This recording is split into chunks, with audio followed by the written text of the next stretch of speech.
Randy Williamson from Bicknell Racing Products with us right now. A very emotional week for a lot of us in the modified community. Of course, the big crash earlier in the week with Stewart Friesen, and of course with Mario Claire. I guess we'll start there. My first reaction after seeing it and then finding out how he was, man, I'm surprised he's even alive. I mean, that was got to be one of the worst ones we've ever seen, right? It certainly was probably one of the worst wrecks I've seen.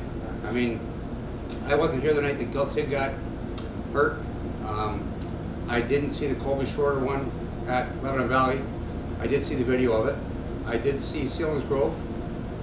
I seen the Eldora sprint car wreck there 3 weeks ago, that hurt 2-3 guys. And of course then Stewart's wreck, which was probably the worst one I've ever seen in my life. Have we had a chance to look at the car back up at Bicknell yet? No, the car didn't come back to Bicknell's. It did go, it was down at the shop, at Stewart's shop. Bobby Slack from our shop did go down there, and Eric Mack went over with him too as well. They reviewed stuff, looked at safety aspects.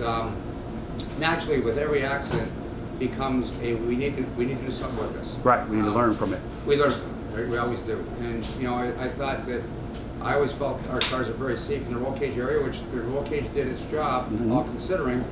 But there's always room for improvements, okay? And you learn by, unfortunately, sometimes the things that happen, what we need to change. It's been an emotional week for sure. And we're just hoping Stewie's okay. I mean, we've been back and forth. I've been back and forth with Jamie a little bit on text messages, and Jess and Tommy. Bob's been talking to Jay Castlemore, and we're just thinking about Stewart right now. So what do we? Because again, my first thought was, how is he even here? I mean, am I going too far by saying I think the modifieds are as safe as they've ever been? Yes. Yep. I think we do make a safe car, but I think we all make a very safe car. Troy Ortiz. Yeah, because you all work together, don't DKM, you? Yeah. Okay. I mean, HICFAB, we all work together. And this happened years ago. I can remember probably 20 years ago going to a meeting with Glenn Donnelly, okay, and having a meeting with Blake Colton at the time, and Matt and Bobby Hearn, and trying to fix some situations we had where we were worried about safety. And we do have meetings generally. They're now on the phone, just that nobody has to travel to the Weeds Park. Sure. But we all do the team viewer, and we all talk about safety, and it's naturally our biggest concern. We are concerned for the fans in the stands and the drivers equally as well. And naturally with this whole situation, I mean, we make an intrusion plate from years ago of a situation that happened that goes on top of the roll cage, and we've got probably about 5 or 10 drivers that run them. And not everybody wants to run it because we're all worried about the weight and the handling. Right. It's weight up high. It's going to make it roll over. Yeah, they do. But some guys are using that for their advantage. That's true. You get a tighter car, and maybe that loosens it up. And I know Bobby Slack, when he was back together with Mark Richards back when we had some situations with the late models, one fella had gotten injured, and they made intrusion plates mandatory. And long story short, that's something we might have to look at doing. We're certainly going to look at every aspect to keep the driver safe. All right. The other thing I was thinking about too, didn't we learn something? I remember it was back in the 90s, I think. Joe Plozek got on his side and got hit from behind, and I think maybe that was before you got involved. Yeah, but I remember because it hit like right behind his head. I've been doing this since 1977, so I don't think it's before I got involved. But I remember it got everybody's attention. I remember that. But I mean, we've had drivers get hit in the back of the roll cage for sure. I mean, we've seen that commonly happen. It happened to Ryan Godown. I mean, right. Ryan Godown's at Selinsgrove. That's exactly where he got hit. Was right behind the roll cage here. Right there. It messed up that back bar, and that's all 120 wall. 120 wall. What do you mean? Thickness. Oh, okay.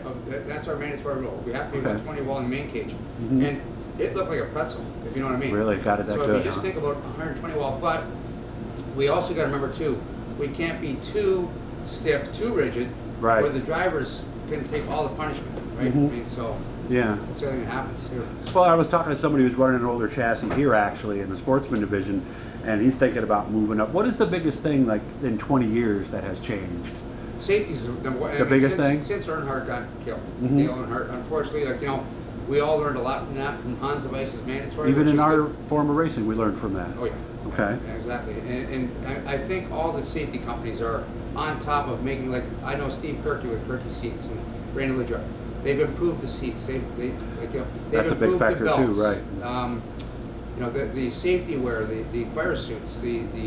I see a lot more drivers now wearing the Nomex underwears, which when it's 95 degrees out, you really don't want to be wearing Nomex underwear, but for the fire aspect, you should have it on. Yeah, you should have it on all the time. Yeah. And even like if you're moving your car down the road or something, put your helmet on, put your belts on, Yeah. maybe think about putting your seat on, little things like that, Yeah. because I've heard about a lot of that stuff. And as far as the flexing part of things, that's something we want, but we don't want too much, right? You want the car to be rigid in the main cage area, Mm-hmm. and the front clip and the back clip, I don't want to say it don't matter, it matters, Mm-hmm. right? But we make our tail section where if the driver hits the wall, the back bumper goes first, Mm-hmm. and we have a top barrier around the fuel cell that might go second, so Oh. it saves the main cage we hope for. Gotcha. The unfortunate thing with Stewie is when Stu hit the wall the first time, he probably hit it in the worst area that you could possibly hit it in, because normally you would hit the tire first, and it didn't. It caught just ahead of the tire on the right side. Oh, And behind the exhaust system, kind of like the exhaust did get messed up, sort of the rear end, but the main part of where it hit directly in front of the tire, caught first. Flipped them up the first time, hit the wall the second time, hit the wall the third time, and then after he hit the wall the third time, it kind of bounced him back into traffic. And unfortunately, Mario Claire was the one that drove into him. Mario's okay, everything good. Good, I'm We're glad to getting hear that that. car back to the shop. Jasmine Lavalier owns that car. Okay. It's coming back for our.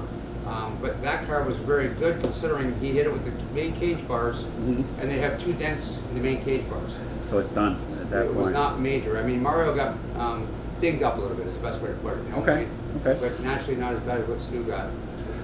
You mentioned about the tubing around the cage, and you talked about the front and rear clips. Is that tubing not as Soft. thick? So it's not meant as to thick, absorb, yeah. It's not as thick, basically? yeah. I mean, if anything ever happened, it's meant for the front clip to not possibly be there, Mhm. okay? Or the back clip to not possibly be there. Right. And keep the driver intact. Right, Okay? right. Kind of like, you know, the drag cars and all that stuff, like they Mhm. want to keep the center section good. Yeah, yeah, because that's where was it always that way? Yeah.